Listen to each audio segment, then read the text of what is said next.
जी नमस्कार, स्वागत आप सभी का अध्ययन मंत्रा के यूट्यूब चैनल पर। मैं रोहित वैद्वान, आप हैशटैग बच्चे पार्टी कुल मिलाकर अध्ययन मंत्रा।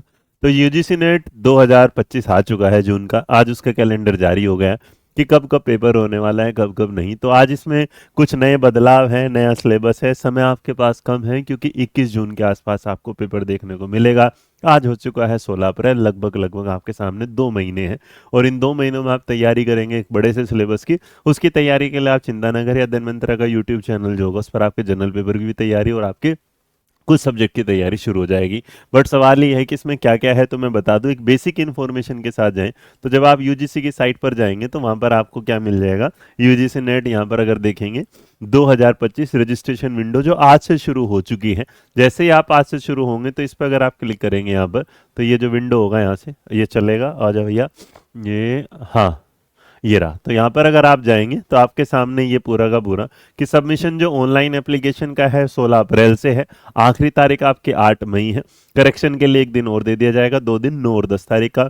सेंटर आपको अलॉटेड किया जाएगा करीबन करीबन आपके एग्जाम से 3 या 4 दिन पहले। उसके बाद टेंटेटिव जो डेट है वो है 21 जून के साथ आई है। उसके बाद अनाउंसमेंट हो जाएगा सारी चीज़ें। सबसे बड़ी बात है इसमें, अगर आप बेसिक देखेंगे तो एग्ज़ाम जो होने वाला है वो आपका होगा ऑनलाइन, सीबीटी मोड में एग्ज़ाम होने वाला है। अगर आप इसमें थोड़ी सी जानकारी और जानना चाहते हैं तो आप इसे जान सकते हैं इस तरीके से कि जो यूजीसी नेट का एग्जाम होगा अब उसे कौन फिल कर सकते हैं सिलेबस के साथ अगर देखेंगे। क्योंकि ऑनलाइन एग्जाम होगा और कई शिफ्ट में होगा तो कई सवाल नॉर्मलाइजेशन के आते हैं, उससे ज़्यादा कोई फर्क पड़ता नहीं है, पहले मैं बता दूं।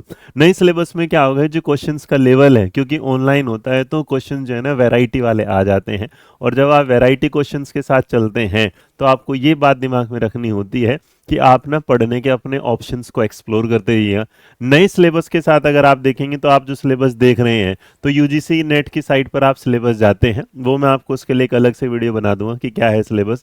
फिलहाल मैं आपको बस इतना बता दूं, यूजीसी नेट का जो सिलेबस होगा अगर आप आ रहे हैं तो यहाँ पर देखेंगे तो पेपर 1 में जो आपके 10 सब्जेक्ट होते हैं, उन 10 सब्जेक्ट में जैसे आप रिसर्च है, टीचिंग एप्टीट्यूड है रही है, तो अगर आप यहाँ देखेंगे तो यहाँ से एक आइडिया ले सकते हैं। जैसे इंग्लिश में आपके सामने आ जाता है तो यहाँ पर जैसे ही आपके सामने आएगा कि भाई आप टीचिंग एप्टीट्यूड है, टीचिंग एप्टीट्यूड की जो क्लासेस हैं, रिसर्च एप्टीट्यूड की है, कॉम्प्रिहेंशन की है, मैथमेटिकल की है, लॉजिकल रीजनिंग की आपके सामने होगी। उसके अलावा डीआई की होगी, आईसीटी की होगी, उसके अलावा पीपल एंड एनवायरनमेंट की होगी, हायर एजुकेशन सिस्टम होगा। इसमें से 2 या 3 जो होगा वो आपको मेरे साथ यूट्यूब पर मिलने वाले हैं। बाकी अलग अलग सब्जेक्ट के लिए अलग अलग टीचर मिलेंगे।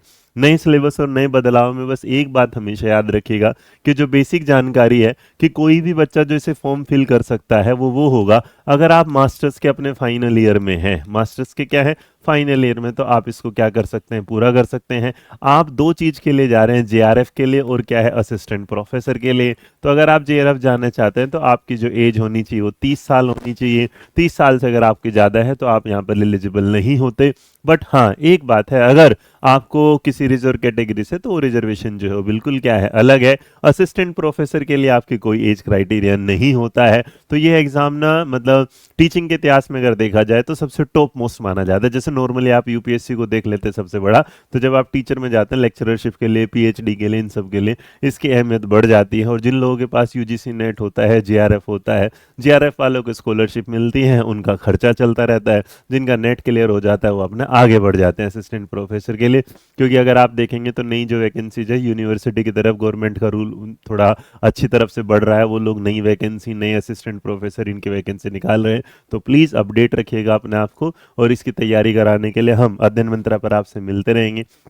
स्टिल आपको कोई जानकारी चाहिए इससे रिलेटेड तो आप नीचे कमेंट बॉक्स में लिख सकते हैं। बट नोटिफिकेशन आउट हो गया है, आज से फॉर्म भरना शुरू हो गए हैं, 8 मई इसकी आखिरी होगी। तो पढ़ते रहिएगा, आगे बढ़ते रहिएगा, खुश रहिए, मुस्कुराते रहिएगा। मेरा नाम रोहित वैद्वान है। वीडियो पसंद आए तो लाइक शेयर सब्सक्राइब करना ना भूलें।